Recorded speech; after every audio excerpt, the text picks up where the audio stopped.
what a fantastic weekend for our team. Excited about the opportunity to go to Iowa State and play. Tremendous amount of respect for what TJ's doing with their team. Why? Because they're super physical defensively. They play extremely hard. They share the ball. They've got a great team. Probably one of the best collection of athletes, but they're great basketball players too, and that's a tough combination. There's a reason why they're leading the conference, and that environment's special, and so we'll have to play our best basketball to win.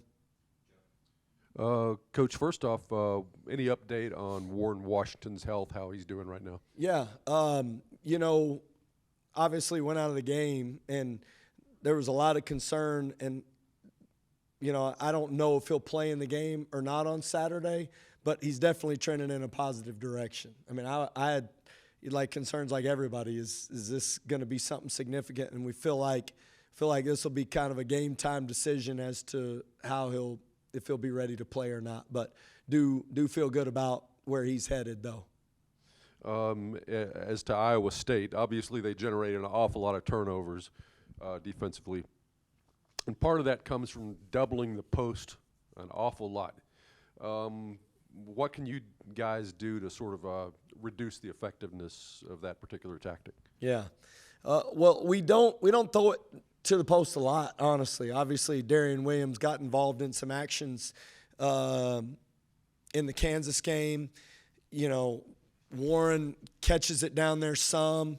Really, I think it's about how do you create the space around where they're most aggressive. You can't hold the ball against them. I mean, I think one thing about playing against an Iowa State team is you have to be the aggressor on offense if you want to have success. I think you got to find a way to puncture their defense quickly in the possession. You don't want to do a lot of passing around on the perimeter, even though you need to move the ball to be effective offensively. But, man, their ball pressure, their physicality, and even their aggressiveness, not just in the post, but the way they put two people on the ball and their ball screen coverages. I mean, it really is impressive how well they squeeze you defensively. But definitely a concern would be if we threw it down in there, what they would do when they double team, because they come quick and they're very active in it. And not turning the ball over is probably 1A, B, C, D, E, and F in the game plan up there.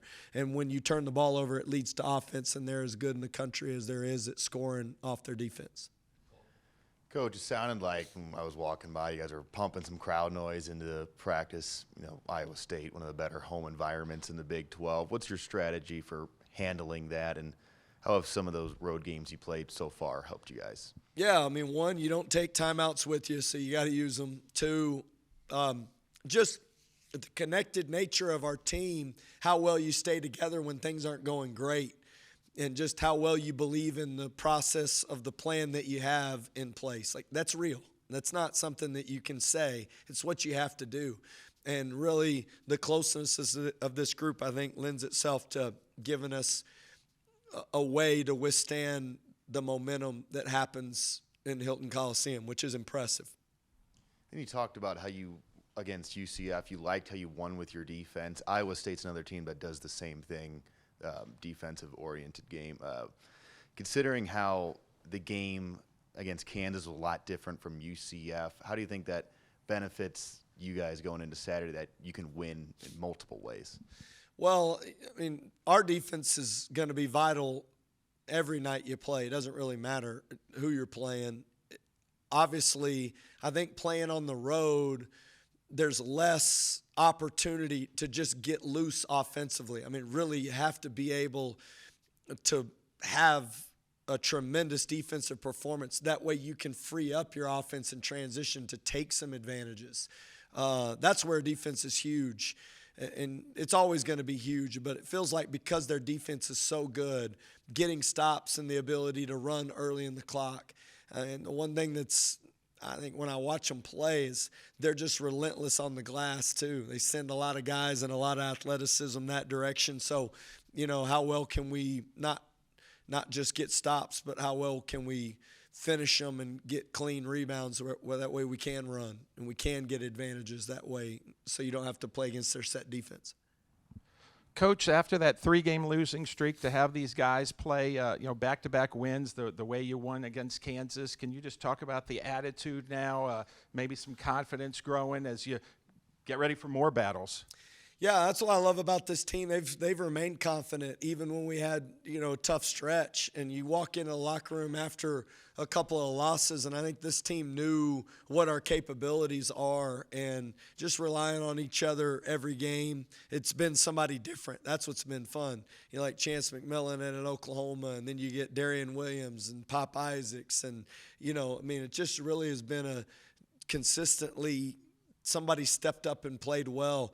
And we're going to have some more team basketball. In the first half of that Kansas game, we had 5 guys make threes, and Pop and Chance, arguably 2 of our best three-point shooters, only had 1, and we had 3 other guys with 2. So that just shows you, I think, the strength of this team is always going to be the connected parts, and guys are really starting to move the ball and trust each other, which is fun to be a part of.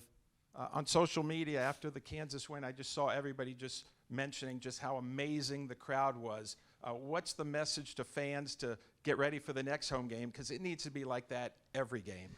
Yeah, the Big 12 championship's going to be won by the team that wins their home games. It's just the truth. And obviously you got to win those road games to put yourself over the top. But winning at home is vital in winning championships, and the home advantage of being at the USA on a game day, there's nothing like it. Coach, could you elaborate a little bit on what Warren's going through, and I guess with Robert likely having to step up if he's unable to go, how does he match up against their bigs?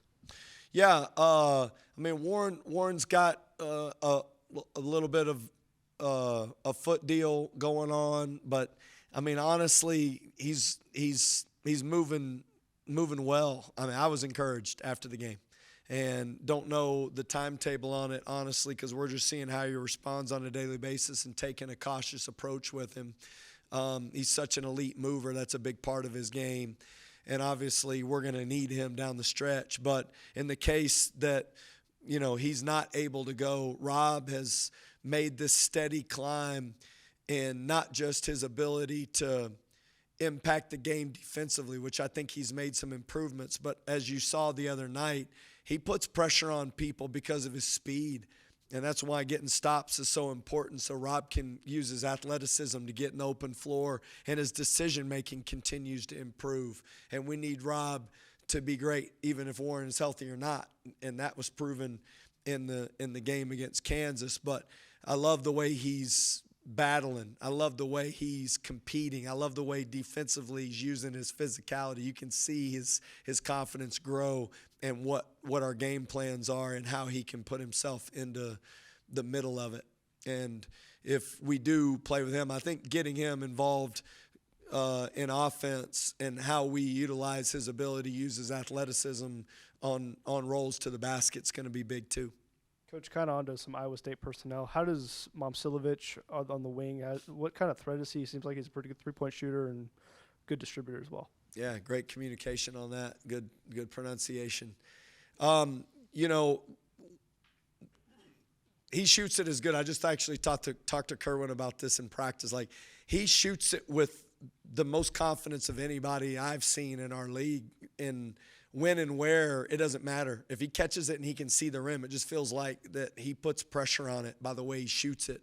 And he's good off the bounce at shooting pull-ups, and he's a crafty guy at finding those crevices to get open and doesn't think twice about shooting it. You better be there on the catch. And anytime you have that kind of floor spacer, it manipulates your defense well. So he's going to be a key to this one to keep him from making rhythm shots.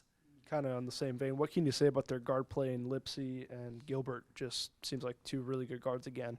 Yeah, I think they mirror each other in some ways, and the way they can get to the free throw line. They're such great drivers, but they're great scorers too. They make open threes. They can put pressure on you by really attacking the basket. They're great passers. Their attack mentality, it just reminds me when they see a team struggling, they know how to take advantage of it. I mean, not a lot of teams do with their aggressiveness, and they can do it. They can pass it, they move it, they play it through their forwards. Their forwards put pressure on the basket. They rotate well with the basketball and move it offensively. But I think the best thing they do is put pressure on you and put foul pressure on you by the way they drive the basketball. It's hard to keep them out of the paint. You got to do your best to do it and make them make contested shots. Do you see any similarities between Houston and Iowa State in terms of their physicality and just making you uncomfortable in everything you want to do? Definitely, especially at home. I mean, they mirror Houston in a lot of ways. Their size, their athleticism at their size, and the way they can recover. I mean, you can think you have an angle, and they go and wall up and make you score through a body that's, above the rim. That's a lot for a defense to handle. And then, like we talked about earlier, their post defense and how aggressive they are at attacking the ball anytime it gets close to the paint. I mean, they're one of the best help defense teams in the country.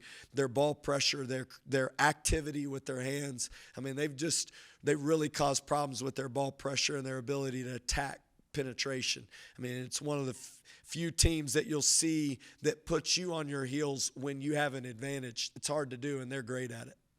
I know you're never worried when your shooters go into a little bit of a slump that they're kind of in right now, but especially whether or not Warren plays or not, you kind of mentioned taking care of the ball being a big factor here. Is this one of those where you need your guards to be kind of the catalyst for this one after the forwards have kind of taken control of the last couple?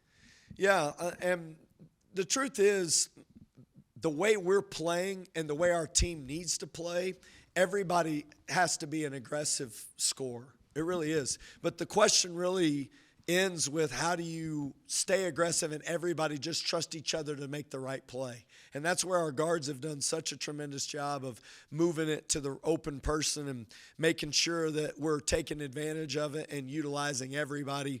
And the more I think we can move it, the quicker, the better that you can keep Iowa State in rotations. And that's where we're going to be able to score. But our guards are definitely going to have to be able to handle pressure and make great decisions early in the clock.